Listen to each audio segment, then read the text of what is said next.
pertaining to the absorption of atmospheric water through a process called deliquescence. Basically, if the humidity in the Martian atmosphere gets high enough, perchlorate salts will absorb the atmospheric water until the salt dissolves and forms a liquid solution. This is one possibility for explaining the formation of RSL to dissolve in water compared with other salts that we see at the Martian surface. So our observations could also be explained by some other liquid water source dissolving perchlorates that are naturally present in the soil and then later depositing them as a solid in higher concentrations. But again, deliquescence is our favored scenario. So here you see a map of the distribution of perchlorates on Mars. The red triangles indicate places on the surface where perchlorates have previously been detected by rovers or landers. Perchlorate is suspected to be present at both of the Viking landing sites and was found in the northern plains by the Phoenix mission in the late 2000s. Most recently, it was detected at Gale Crater by the Sample Analysis at Mars instrument aboard the Curiosity rover. Our detection of perchlorates at RSL sites, are shown here in blue, are the first to be made using data acquired by an orbiter. We have increased the number of known locations of this important resource on the Martian surface, showing that perchlorates are perhaps more widely distributed than previously thought. So to summarize, our findings strongly suggest that these recurring slope lineae are formed by liquid water on present-day Mars. The spectroscopic detection of hydrated perchlorates indicates that this water is briny and not pure. So with that, I'll now discuss some of the broader significance of our findings. So this water is briny and not pure.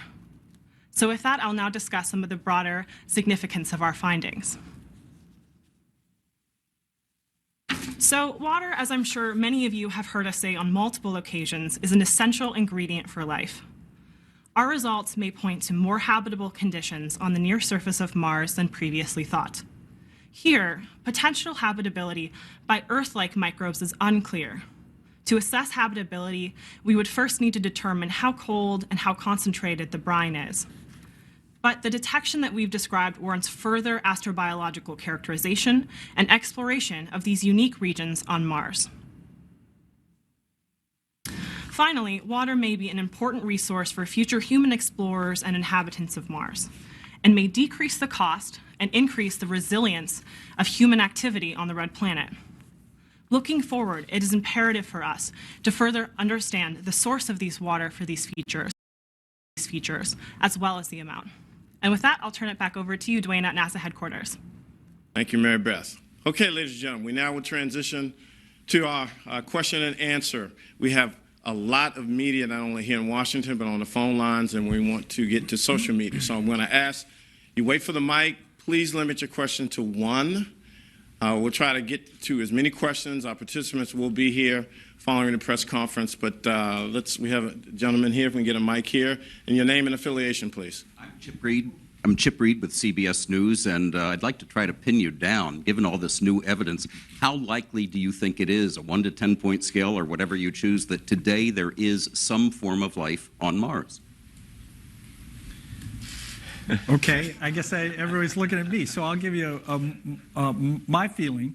You know, when you look at Earth, water is an essential ingredient, and just about, well, not just about, everywhere we go where there's liquid water, whether it's deep in the Earth or in the arid regions, we find life. This is tremendously exciting. We haven't been able to answer the question, does life exist beyond Earth? But following the water is a critical element of that. We now have, I think, great opportunities to be in the right locations on Mars to thoroughly investigate that. And I think the reoccurring slope lineae with the actual water on the surface allows us, with surface mobility that we have in our assets now and in the future, to be able to go over to thoroughly investigate that and indeed look for life and then make that positive identification.